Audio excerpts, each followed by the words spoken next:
Hey there, I'm Katerina. Let me first take you back to the days before I married into the McAllister family.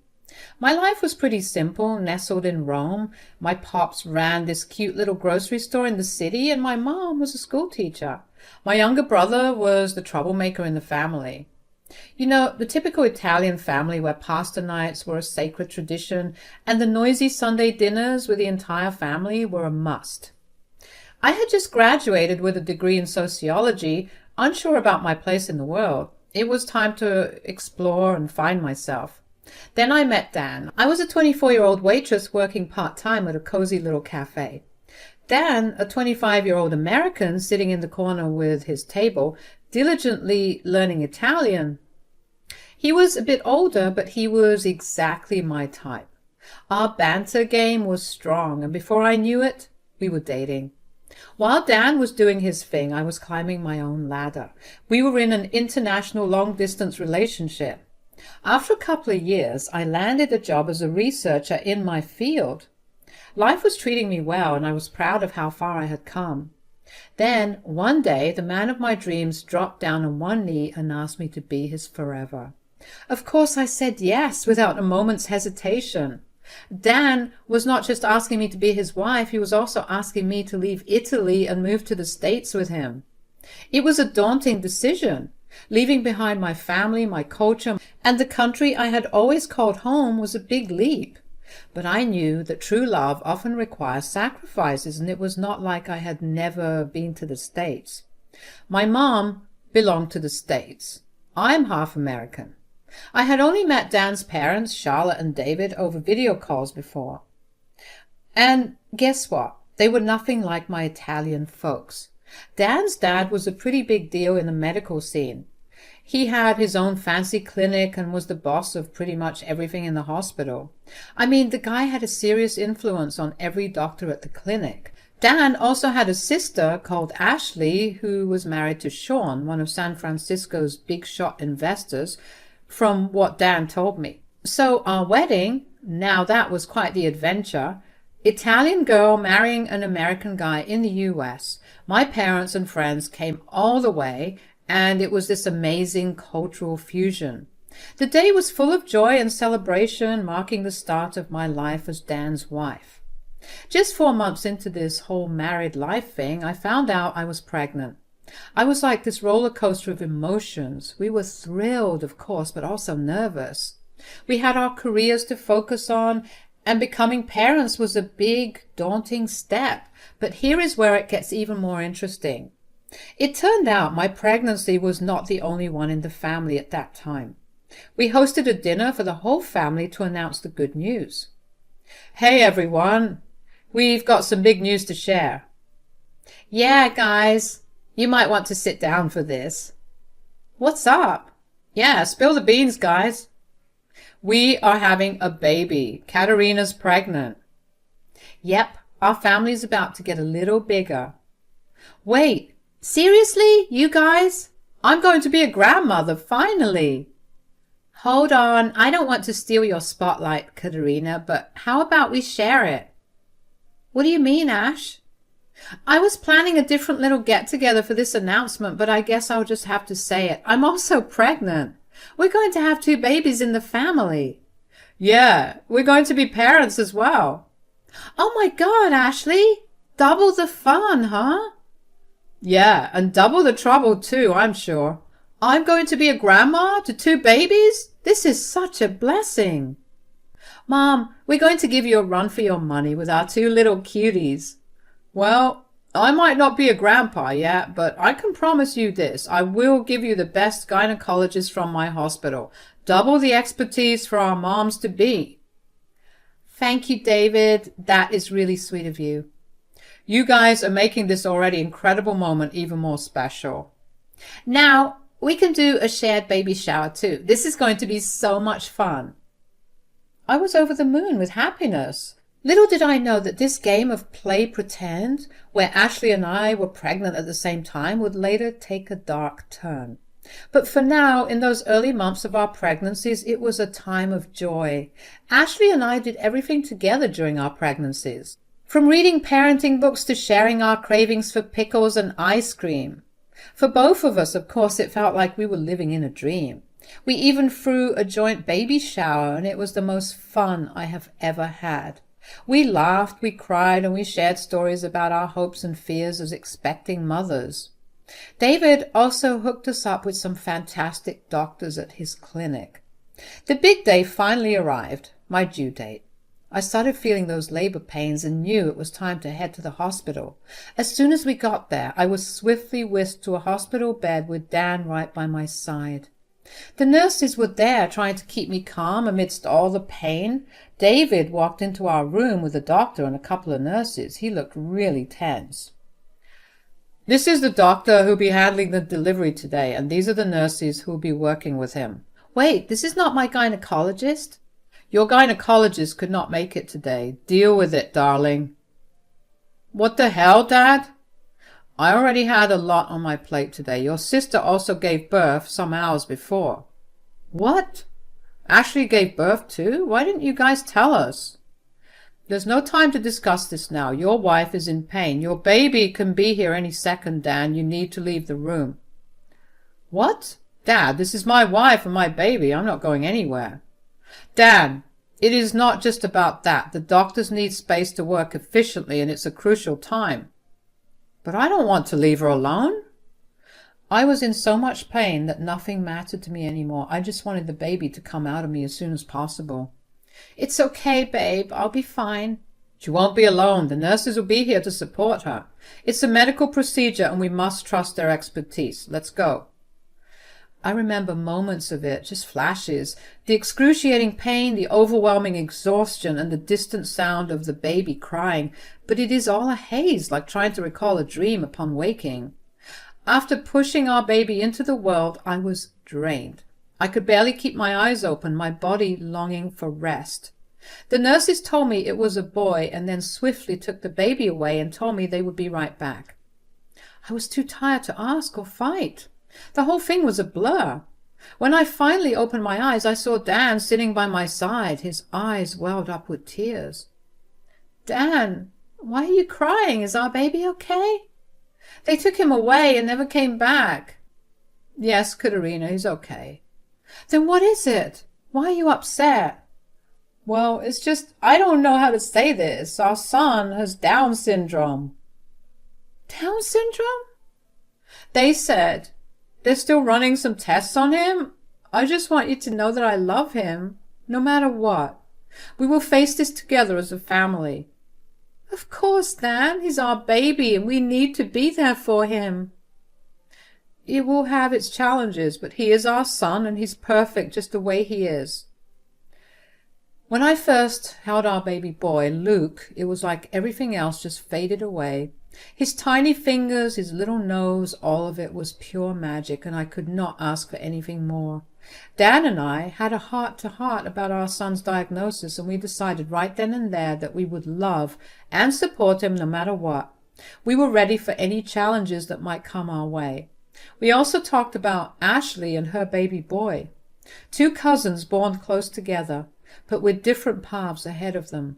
It was a reminder of how unpredictable life can be, but it also made us even more determined to give our children all the love and support they needed.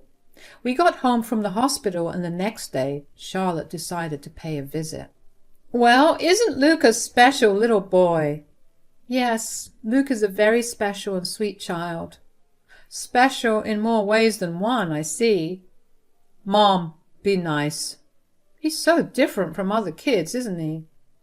"Yes, he is, and that's what makes him unique, and we love him for that." "Unique, sure, but will he ever be able to lead a normal life? What about school? Can he even go to school like other children?"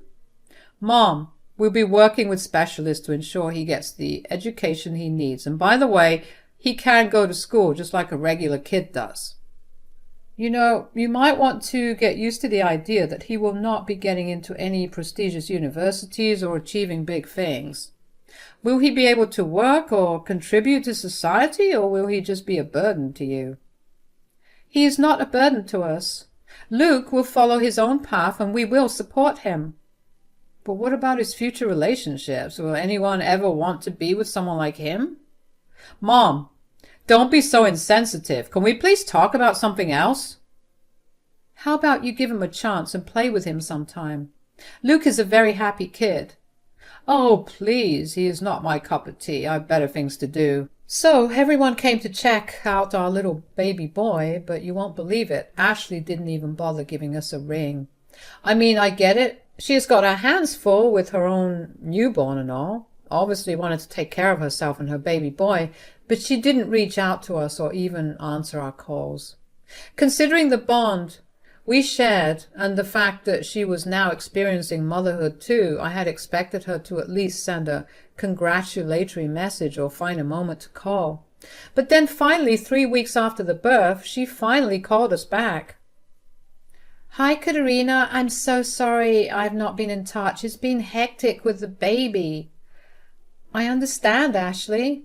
I also heard about Luke's condition. I'm sorry about that. It's all good. We love him no matter what. Everything good on your end? How's baby Nick? Yeah, he's good. Hey, Katerina, I just wanted to say that Luke deserves some extra love. Please take good care of him. Of course I will. We should plan a meet-up soon and introduce our babies to each other. The first year of being a mom was like a wild roller coaster ride full of highs and lows. Nick and Luke celebrated their first birthdays together, and it was a momentous occasion. Watching them giggle and play together was heartwarming. But my relationship with Ashley and Sean had shifted, and they grew more distant. It was hard to put a finger on what had changed, but our once solid friendship was fading. To make matters worse, Charlotte did not seem to warm up to Luke. It was as if she could not accept him because of his condition. Her indifference stung, but I knew that it was likely a result of ignorance more than anything else. Let me tell you, dealing with Charlotte's insensitivity was like a never-ending frustration. She never gave Luke a chance, always acting like he was some alien kid. There were a few instances that stood out like sore thumbs, making me want to shake some sense into her. One time I overheard Charlotte talking to her friends about how she had only one grandchild. I mean, she was right there, and it was like a dagger to my heart. It felt like she was erasing Luke's existence as if he did not matter in her world. Another time we were at a family gathering and Charlotte made a comment about how Luke was so different from other kids. She did not even try to understand him. Dan was just as upset as I was. The last straw came crashing down before the party Charlotte hosted for David's birthday. The entire family was invited with other work colleagues and friends, and even Ashley and Sean had flown in from San Francisco, and they were staying at Charlotte and David's place. The night before the big party, Dan and I were invited for a family dinner, which was when things went ugly. You could have stayed at home with Luke, Katerina. Sometimes I feel like throwing up just looking at him. Mom, are you serious right now? How can you hate a little child who's done nothing to you? Yeah, it is time to stop this. Luke is a part of our family, and you can't treat him like this. Don't get so dramatic, Katerina. I just don't want him here tomorrow. There will be important people, my friends. I don't want them to know that my grandson is disabled. It will not be a good look for this family. Charlotte, you are his grandmother. You should love him unconditionally instead of wanting to hide him like a shameful secret. Well, I don't like him, Katerina, that's for sure. And now that I'm putting it out on the table, let me tell you, I never liked you, too. Don't be so rude, Charlotte. Can we discuss something else? Oh, please, David. You know I have never liked this woman. Katerina, your son, with his disability, is nothing but a burden, a constant reminder of imperfection. Dan, you should have married someone more suitable, not this foreign woman with her strange family and their unconventional ways. Dan, I've been meaning to say this since the day Luke was born. I want you to take a paternity test because someone like Luke could never be my grandson. I've never trusted her. Maybe she slept with... Mom, are you out of your mind? Just let it be, honey. This whole thing is so unnecessary. Yeah, Mom. We trust Katerina. She would never do this to Dan. I think you should stop pointing your finger at her. We love Luke for who he is. End of story. I could not believe Charlotte's accusations. It was painful that she thought I would cheat on Dan. When we got home, I feared that she would never stop doubting me. I needed to prove her wrong, especially after she insulted me like that in front of everyone. So I asked Dan if he would take a paternity test to put an end to her doubts. Surprisingly, Dan agreed, probably to ease the situation. The following day, we decided to skip David's birthday party. I just did not have the energy to face the family, especially Charlotte, with her suspicions still hanging in the air. Dan brought home a DNA test kit, and we gathered the samples as requested. We anxiously waited for the results, and those 3 days felt like an eternity. When the results finally arrived, it was the worst news imaginable. They showed that Dan was not Luke's biological father. I was very confused. There was no way that this would be possible. Katerina, I can't believe it. Are my mom's doubts true? Did you really cheat on me? I'm trying hard to believe you, but this time, this is medical proof, you see? This can't be possible, Dan. What if there was a mix-up at the hospital? Come on, Katerina, this is not some movie. I'm pretty sure something must be wrong. How about I take a maternity test? I would seriously want you to do that, considering the position I'm in right now. I'm sorry. Of course. The tension in our house was unbearable those 4 days as we anxiously waited for the results of the maternity test. The accusation had cast a shadow of doubt, but I understood that Dan was struggling with the situation just as much as I was. I could not blame him. Anyone would be stressed in these circumstances. When the day finally arrived and we received the results, it felt like an eternity. The maternity test confirmed what we had feared but could not quite believe. I was not Luke's biological mother. Our world was turned upside down. The baby we thought was ours, the child we had celebrated and cared for as our own, was not biologically connected to us. The revelation left us both with many questions. How had this happened? What was the real story? We could not help but recall all the little details that seemed suspicious during our hospital experience. The way Dan was not allowed to be in the delivery room, the presence of a new doctor, and the fact that Ashley was giving birth on the same day. Get Luke. We are going over to my mom and dad's place. I'm calling my dad and telling him we are going to be there in half an hour. We finally got to their place after a while.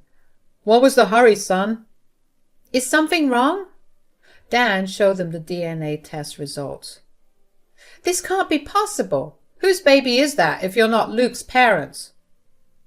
Dad, tell me, was this just an innocent mix-up or? I'm going to sue you. What did you do to my baby? Calm down, everyone. We need to talk this through. I will give your sister a call so she can be part of this conversation too. David stepped away, and he was on the phone for a while. After chatting for about 5 minutes, he got back. Well, I told Ashley to bring Nick along with her. Dad, I swear to God, I'm going to take your hospital and you down if you don't start talking. I'm sorry, son. Luke is actually Ashley's son. She went into labor early that morning and called me right away. Your mom was at a club meeting and I could not reach her, so I went to the hospital alone. Sean and Ashley were already there. The baby was on its way. After the doctor informed me of Ashley's baby, she called me into her room and begged me to take care of the child. What do you mean by take care of the child? She wanted me to give it away. She told me she did not want the baby and asked me to lie to everyone, claiming she had a miscarriage. We were grappling with the situation already when Katerina entered the scene. I was with Ashley, and then when she heard about Katerina coming into the hospital, she had this other plan. She asked me to promise her that if everything goes well with Katerina's delivery, I would give her your baby. My little girl was in pain. She was begging me to help her. I could not say no to her. So, Nick was our baby all along? You have always spoiled Ashley, but this is unbelievable. David, this is beyond unacceptable. The fact that you switched our baby with Ashley's baby is just disgusting. How could you betray our trust like this? You had a duty to be truthful from the start. We have been living a lie thinking that Luke was our son. Do you have any idea how heart-wrenching this is for us? Ashley walked into the door with Nick in her arms. Her eyes were red from all the crying. Ashley, you're here. Is this true? You and your father have been lying to me as well. I lied to you, Mom. I lied to everyone. I mean, Luke was born with Down syndrome and I was overwhelmed. Sean and I did not think we could handle it. We made a terrible decision and we dragged Dad into it. I just could not keep the baby. I'm sorry, Katerina. I did not mean to steal your son, but I was way too desperate. I wanted to be a mom, for God's sake. You came in at the perfect time. I got tempted. You asked David to switch the babies? How could you do such a thing? You played with our emotions and tore our lives apart. This is not just some petty secret. You had the responsibility of being a mother. What you did is not just a mistake. No one deserves a mother like you, Ashley. Oh, Ashley, if only I had known that Luke was your son. How could you do this to us? David, why did you let her go this far? Well, Charlotte, I can't believe I'm saying this, but thanks to you, thanks to your doubts and your accusations, we finally uncovered the truth. Luke is indeed your grandson after all. None of us wanted this mess, but now we have to deal with it and find a way to heal and move forward. It was an incredibly challenging time in Dan's and my life. We got Nick back, of course, but we had become so attached to Luke. And letting him go was heart-wrenching. Dan and I were determined to do whatever it took to bring Nick back into our lives. We worked closely with Child Services and followed every legal avenue available to us. Child Services took away Luke from Ashley and Sean. Ashley and Sean faced 1 year in prison. We legally fostered Luke, bringing him back into our home with open arms. David faced the consequences of his actions. Not only was he in prison for 2 years, but he also faced the loss of his medical license. After the heartache caused by the events within our family, we decided to cut ties with Dan's family. It was not a challenging decision at all, as their actions had been incredibly toxic, from Ashley to David to Charlotte. The toxicity had taken a toll on us. We're also planning to move to Italy next year. We decided we wanted to raise our kids with their maternal grandparents around. While I will not say I'm over the moon about how things unfolded, I do believe in karma, and it seems like it caught up with everyone in its own way. Right now, we're just focusing on giving our kids a loving and caring home, filled with all the good stuff.